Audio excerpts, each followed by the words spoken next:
చెప్పను మీ పేరేంటి, మీరు ఎంత డబ్బులు? సార్ నా పేరు సరిత, నేను 5 లక్షలు పెట్టిన సార్. అంటే మిమ్మల్ని ఫస్ట్ ఎట్లా అప్రోచ్ చేయడం నిందితులు? సార్ మేము మార్కెటింగ్ కంపెనీలో వర్క్ చేస్తున్నాం సార్. మాదంతా ఒకటి టీం. మా టీంకి హెడ్ హేమకాంత్ రెడ్డి సార్.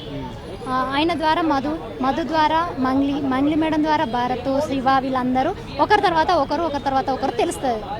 ఎందుకంటే మేము టీం వాళ్ళం కాబట్టి ఏకదమ్ మా దగ్గరికి మంగ్లీ మేడం రాలేదు కదా. అంటే ఇప్పుడు మీరు ఇక్కడికి ప్రధానంగా పంజాగుట్ట పిఎస్కి రావడానికి కారణం ఏంది? కారణం ఏంటి అంటే డబ్బులు పెట్టినాం కాబట్టి కదా సార్. నిన్నటి నుంచి మంగ్లీ మేడం ఆమె ఏడుస్తుంది. ఇప్పుడు మంగ్లీ గారు వచ్చి నిన్న వీళ్ళ మీద కేసు పెట్టారు, సుబ్బారావు అడ్వకేట్ మీద. అడ్వకేట్ వచ్చి మా విలేజ్లో మాది Keshavapatnam, Karimnagar district Keshavapatnam local police స్టేషన్లో ఒక కంప్లైంట్ ఇచ్చినాము. పోస్ట్ ద్వారా పంపించేసినాము. కమిషనర్ ఆఫీస్కి ఒకటి పంపించినాము.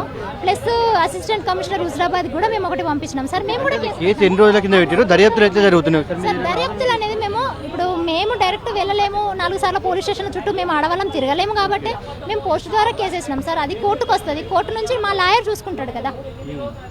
అంటే మీరు సుబ్బు గారిని నమ్మి, అడ్వకేట్ని నమ్మి ఇక్కడ దాకా వచ్చారు. ఇప్పుడు ఆయన మీద మంగ్లీ ఆరోపణలు చేస్తుంది, మంగ్లీ మీద సుబ్బు అడ్వకేట్ ఆరోపణలు చేస్తూ ఉన్నారు.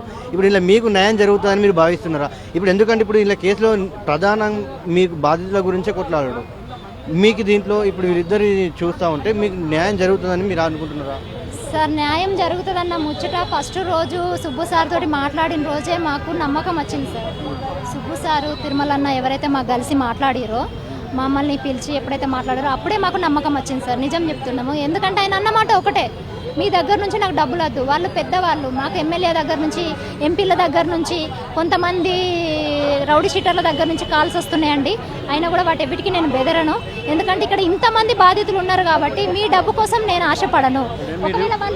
మీరు ఎన్ని డబ్బులు ఖర్చు అంటే ఎన్ని డబ్బులు పోగొట్టుకున్నారు? ఎట్లా ఇచ్చేది సార్? నేను 5 లక్షలు పెట్టినా సార్. నేను నెట్ క్యాష్ ఇచ్చిన. మీ దగ్గర ఆధారాలు ఉన్నాయేమన్నా? అంటే ఫోన్ పేలు నెట్ క్యాష్ ఇచ్చిన. మియాపూర్ ఆఫీస్కి వెళ్ళేసి ఆ ఆఫీస్లో మన కిరణ్ సార్ ఉన్నారు, హేమకాంత్ రెడ్డి ఉన్నారు, మన శివ సారు, వీళ్ళందరి సమక్షంలోనే నేను డబ్బులు ఇచ్చి రావడం జరిగింది సార్. దేంట్లో పెట్టుబడి పెడతా అన్నారు? దేని గురించి సార్? జిఎన్ఐ అని గోకులానందన్ ఇండియా ఇన్ఫ్రా కంపెనీ దాంట్లోనూ అందులోనే పెట్టుబడి పెట్టిరు. అప్పటికి దాన్ని 2 ఇయర్స్ నుంచి దానికి వీళ్ళు అందరికీ డబ్బులు ఇస్తూనే వస్తున్నారు సార్. 2 ఇయర్స్ నుంచి వినకనే నేను అయ్యో లాస్ అయినానేమో అన్న ఒక ఉద్దేశం కొద్దీ అప్పటికి వాళ్ళు కొన్ని ప్రోగ్రామ్స్ పెట్టిరు. వాటి కోసం అన్నట్టుగా అందరం చాలా పెట్టడం జరిగింది.